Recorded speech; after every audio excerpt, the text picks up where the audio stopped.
Hello, everybody. Welcome to Divinely Guided 7777. Here I come with the message of the day. Let's see कि आज का message किसके लिए है, किस एनर्जी में है, किस तरह का है। ये एक ऐसी वीडियो होगी जिसे आप मॉर्निंग में देखेंगे तो ये आपके लिए गाइडेंस है, और अगर आप एंड ऑफ द डे देखेंगे तो ये आपके लिए डे रिफ्लेक्शन होगा। आज वैसे भी वीकेंड है, सैटरडे है, बहुत ही सुस्ती का मुजाहरा होता है। लोग बहुत देर से देखते हैं और मैंने भी आज इसको लेट अपलोड किया है। तो चलिए देखते हैं कि आज आपका मैसेज किस एनर्जी में आ रहा है। ठीक है, साथ में ज़ोडिएक साइन, स्टार साइन का इन्फ्लुएंस भी देखेंगे और एंजल नंबर से अफर्मेशन और गाइडेंस भी लेंगे। Message of the day, message of the day, message of the day. Finally, we entered in the last 10 days of the first month of the year. Justice, Libra, message of the day. Major arcana से आपकी beginning हुई है day की। Message of the day, King of Cups, Cancer, Scorpio, Pisces.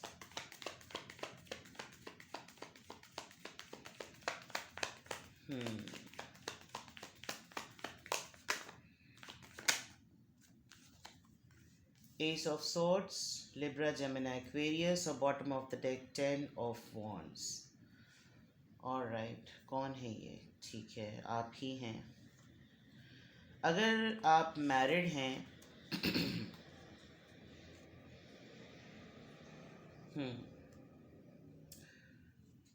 चलें, ये तो bottom of the deck में आए, but it's related to union, family, commitment, बच्चा।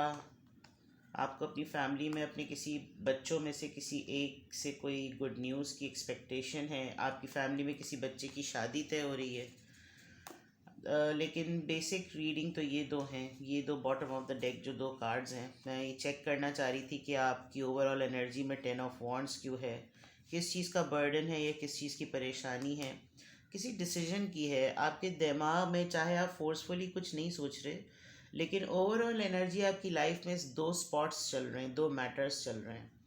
कोई उलझन है, कोई बात है जो आपको एकदम से याद आती है, फिर आप झंझला से जाते हैं, फिर आप सेटल हो जाते हैं, फिर आप झुंझला से जाते हैं, फिर आप सेटल हो जाते हैं। तो कोई ऐसी चीज़ है जिन दो चीज़ों में आप जगल कर रहे हैं। आजकल कोई मसला चल रहा है आपके साथ, पैसों को लेकर भी, पैसों को, एक्सपेंसेस को काफ़ी टटोल रहे हैं, देख रहे हैं, लेकिन आपके दो दिल भी हुए में हैं। ना चाहते हुए भी आपको बोझ सा फील हो रहा है, ना चाहते हुए भी आपको लग रहा है पाइपलाइन में बहुत सारे काम पड़े हुए हैं, और ओवरऑल एनर्जी आपकी यही है। नाउ कमिंग बैक, यानी ओवरऑल एनर्जी में ये मैं कह सकती हूँ कि बोझ बढ़ता जा रहा है आपका, जिम्मेदारियाँ बढ़ती जा रही हैं आपकी, और ज़िम्मेदारियाँ जितनी बढ़ रही हैं डिसीजन लेना उतना मुश्किल हो रहा है। आप इन सारे बैगेज के साथ अपनी घर की तरफ रोज़ आना जाते हैं, और कुछ भी लेस नहीं होता, कुछ भी कम नहीं होता। यही बैगेज आप घर भी कैरी करते हैं, यही बैगेज आप घर से वापस भी लेकर जाते हैं। जिम्मेदारियाँ बहुत ज़्यादा हैं। Now coming back to the specific messages of the day, Justice, King of Cups and Ace of Swords. I can see कोई मेल पर्सन, कोई पार्टनर, कोई मैस्कुलिन, कोई मैस्कुलिन एनर्जी जो कि बहुत प्रॉमिसिंग, जेन्युइन और ग्रेशियस है। बट द फैक्ट इज़ कि आपको इससे कुछ डिमांड्स हैं। आप इससे जस्टिस डिमांड कर रहे हैं, आप इससे डिज़र्विंग एटीट्यूड डिमांड कर रहे हैं, जो आप इससे आप चाहते हैं कि आपको आज आप बहुत स्ट्रांगली इस बात को सोच रहे हैं कि ये इतने ही अच्छे, इतने ही जेन्युइन, इतने ही लॉयल, इतने ही फादर फिगर और इतनी प्रॉमिसिंग अगर हैं, तो इनको फेयर चलने में प्रॉब्लम क्या है। मैं ये भी देख सकती हूँ कि आपकी लाइफ में कोई ऐसा पर्सन है जो कि कोई डिसीजन बनाएगा आज, और उसकी डिसीजन मेकिंग से ये पता चल जाएगा कि आया वो आपको अपनी लाइफ में किस तरह रखता है।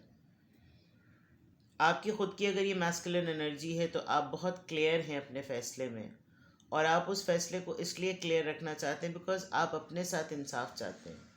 और अगर आपकी एनर्जी किसी और के ऊपर अप्लाई की जाए तो सब द सेम केसेस, अगर आपकी लाइफ में कोई इस तरह का पर्सन बहुत इंपॉर्टेंट है जो कि बहुत दावा करता है कि वो आपकी लाइफ का सबसे मेन पार्ट, सबसे बेस्ट पार्ट, सबसे बेस्ट रोल है, और अगर उसके फ़ैसले में क्लैरिटी है तो वो आपके हक़ में होनी चाहिए। ये आज आपके लिए मैसेज ऑफ द डे है। हो सकता है कि कोई एक बहुत जेन्युइन पर्सन जो आपकी लाइफ में मौजूद है, एक्स की फॉर्म में, प्रेजेंट की फॉर्म में, ऐसी एनर्जी जो कि बहुत अपने आप को प्रोटेक्टिव और शील्ड वाली समझती है, वो अगर ज़िंदगी में अपना कोई फ़ैसला ले रही है तो there is a big possibility कि वो आपके हक़ में फ़ैसला ले। यही आपकी एक्सपेक्टेशन भी है और यही आप चाहते भी हैं और यही आपकी सोच है कि मैं डिज़र्व भी यही करती हूँ या करता हूँ।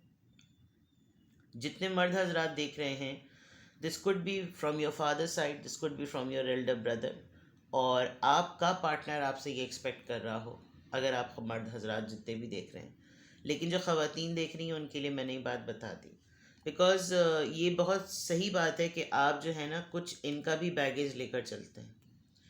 आप बहुत सारी इनकी भी दी हुई जिम्मेदारियाँ चला रहे हैं जो कि आपके अकेले हाथ की नहीं है। इसीलिए आप बाज़ दफ़ा जगल करते हैं कि कोई बट जाए, मेरा काम थोड़ा सा बट जाए, मुझसे कोई कुछ काम ले ले, बट ऐसा होता नहीं है। And then you keep on struggling और आपकी ओवरऑल एनर्जी में फिर लोड लोड लोड, ये काम भी करना है, वो काम भी करना है, ये चीज़ भी देखनी है, वो चीज़ भी देखनी है। And this is the thing, you deserve fairness. आप जस्टिस चाहते हैं, आप इंसाफ चाहते हैं, आप इस पर्सन से ही इंसाफ चाहते हैं, आप इसके डिसीजन में अपने लिए इंसाफ चाहते हैं, और आज ऐसा ही कुछ होगा। हो सकता है आज कोई वीकेंड होता है तो पूरी फैमिली मिल बैठती है, और जब मिल बैठती है तो बहुत सारे मेन टॉपिक्स पे बात होती है। उन टॉपिक्स पे बात करते करते कोई ऐसा टॉपिक छिड़ जाए जिसके अंदर कोई डिमांड निकल आए, और जब डिमांड निकले तो फिर लगे कि फिर आप मेरे लिए क्या करेंगे, आपका मेरे लिए क्या फ़ैसला होगा, आप मेरे लिए आपकी क्या सोच होगी, आप मेरे हक़ में क्या बात कहेंगे, कुछ इस तरह की चीज़। अगर आप लोग मैरिड हैं तो हो सकता है इन लॉज के साथ बैठ के कोई ऐसा डिस्कशन हो रहा हो। अगर आप अनमैरिड हैं तो पार्टनर के साथ ऐसा डिस्कशन हो। इनका कोई फ़ैसला है, यानी इस किंग ऑफ कप्स का कोई फ़ैसला है। इनके फ़ैसले में ये चेक करना है कि फेयरनेस है या नहीं, और आप इस पर्सन से डिसीजन के पॉइंट ऑफ व्यू से, क्लैरिटी के पॉइंट ऑफ व्यू से फेयरनेस मांगते हैं। हो सकता है अनमैरिड होते हुए आप लोग का रिश्ता बहुत लंबा चल पड़ा हो, उसमें ज़िम्मेदारियाँ इतनी बढ़ती जा रही हों कि हर दफ़ा एक एक्सक्यूज़ की बात आती हो। तो मैसेज ऑफ द डे में आपके लिए बिल्कुल क्लियर बात है यहाँ पर कि आज एक मैस्कुलिन एनर्जी है आप लोगों के दरमियान, और वो मैस्कुलिन एनर्जी दरमियान से मुराद क्या, किसी एक पर्सन की, आप दोनों में से एक की। वो मैस्कुलिन एनर्जी को कोई क्लैरिटी मिलेगी, कोई क्लैरिटी की तरफ वो जाएंगे, कोई क्लैरिटी उनको चाहिए है, और उसकी पूरी ओवरऑल कंक्लूजन में जो सबसे इम्पॉर्टेंट बात है वो है जस्टिस की, इंसाफ होने की। ठीक है, लेट्स सी किस ज़ोडिएक साइन का इन्फ्लुएंस है, लेट्स सी कि ये किस ज़ोडिएक साइन का इन्फ्लुएंस है, या किस नंबर की बात है, क्या ड्यूरेशन है, क्या वक्त है, क्या दौरानिया है। Message of the day, message of the day, let me know the time of the day and the zodiac sign.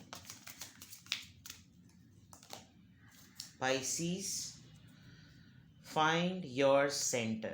फैसले में देख लीजिए आप बात, 12 हफ्ते या 12 महीने कोई ऐसा फैसला आज ज़रूर होगा, कोई ऐसी क्लैरिटी आज ज़रूर होगी, कोई ऐसा पॉइंट आज ज़रूर डिस्कस होगा जिसमें आपकी पहले ही से बात तय है कि मैं इस फैसले को सुनूं और फिर मैं देखूं कि मेरे लिए इंसाफ हो रहा है या नहीं हो रहा। यानी ये पाइसीज़ हो सकते हैं, कैंसर, स्कॉर्पियो, पाइसीज़, वैसे भी ये पर्सन का स्ट्रॉन्ग स्टार साइन होगा, और यहाँ पे पाइसीज़ आप ख़ुद भी हो सकते हैं, और जिससे आप डील कर रहे हैं वो पाइसीज़ हो सकता है। समथिंग 12, एनीथिंग 12, यहाँ 11 आया, यहाँ 12 आया है, 10, 11, 12, बड़ी सीरीज़ में बात है। 19 number, February, next month, 20th again, March तक की बात, बहुत सारी चीज़ें इसमें। ऐसा, ये कोई ऐसी बात है जो कि आपको एक डेडलाइन भी दे सकती है, but Pisces is going to be the one. Pisces is the person, आप हैं, आपका पर्सन है, आपकी फ़ैसले की डीलिंग में जो पर्सन है वो, और जो भी है वो आपको ख़ुद एक तरीके से क्वेश्चन देगा कि आप अपना ख़ुद महवर ढूंढें, आप अपना ख़ुद सेंटर पॉइंट ढूंढें कि क्या चीज़ सही है और क्या चीज़ नहीं है। This is very important. और आज से 12 हफ्ते, वैसे 12 हफ्ते हो गए हैं, एक साल की बात आ रही है, कोई चीज़ डिसीजन के पॉइंट ऑफ व्यू से डेडलाइन दी जा रही है, सो एंड सो फोर्थ। चलिए जनाब,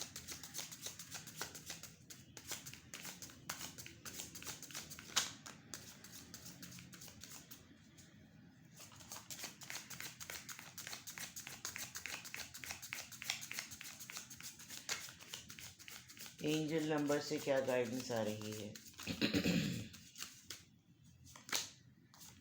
number 14 February here, Valentine's Day. I'm practical. All right. You're open minded and always up to try something new. Yet you are wise enough to stop and think before you jump into things. This pragmatic approach helps ensure your time, attention, and efforts are meaningful. यानी कि ऐसी बात समझ लीजिए, number 14 number note कर लें and I am practical से, कि जैसे आप तो बिल्कुल श्योर और क्लियर हैं कि किसी भी इंसान की तरफ से आज के दिन ख़ास तौर पे जो एक फ़ैसले का इनिशिएटिव है ना, वो आपको तो पता है कि यही होना चाहिए बिकॉज़ ये आप डिज़र्व करते हैं। लेकिन आप ये देखना चाहेंगे कि अगला जब अपने ओन पर इंडिपेंडेंटली कोई फ़ैसला ले रहा है तो मुझे उसको अपने ऊपर अप्लाई या अडॉप्ट कैसे करना है। आप सेंटिमेंटल होकर अगर कोई फ़ैसला हो जाता है और वो आपके प्रैक्टिकलिटी के अगेंस्ट होगा तो आप उसको बिल्कुल एक प्रैक्टिकल होकर बिल्कुल ऐसे सोचेंगे कि भाई ये हकीकत पसंदी नहीं है। यानी आपने आज अपने लिए यही अफर्मेशन सेट करनी है कि रियल वर्ल्ड में भाई यही होता है, चाहे ये पर्सन आपके हक़ में फ़ैसला ले या ना ले, लेकिन आप इसको फिर एंड में यही कहने वाले कि मैं हकीकत पसंद हूँ और यही चीज़ें दुनिया में चलती हैं, इमोशंस और सेंटिमेंट्स नहीं चलते। यानी इस डिस्कशन का ओवरऑल ये चीज़ आने वाली। तो आपने कोई भी फ़ैसला हो आपने यही सोचना है बिकॉज़ आप ओपन माइंडेड हैं, आप हमेशा नई चीज़ें ट्राई करना चाहते हैं और आप बहुत हद तक इस काबिल हैं कि आप अपने आप को रोक सकें कि आपको बिल्कुल जंप इन नहीं करना चाहिए कि एंड क्या होगा। यानी अभी किसी ने बात शुरू की तो आप बोले मुझे पता है तुम्हें एंड में कुछ पैसे ही चाहिए। किसी ने बात शुरू किया, बोले मुझे पता है तुमने एंड में मुझे धोखा ही देना है। यानी पहले से कंक्लूजन पे जंप मत कीजिएगा बिकॉज इस तरह की आपकी जो अप्रोच है ना, वो ये तो ज़रूर बता देती है कि आपकी अटेंशन किस तरफ है, आपको चाहिए क्या है, आपका पर्पस क्या है, लेकिन बाज़ दफ़ा अगला जो होता है वो अपनी एफ़र्ट को फिर बिल्कुल छोड़ देगा। तो इस चीज़ का ध्यान रखिएगा और कीप दिस सेइंग अल्हम्दुलिल्लाह, I am happy, I am healthy, I am courageous, I am expressive and I am practical. ठीक है, अपना बेहद ख्याल रखें। Bye bye.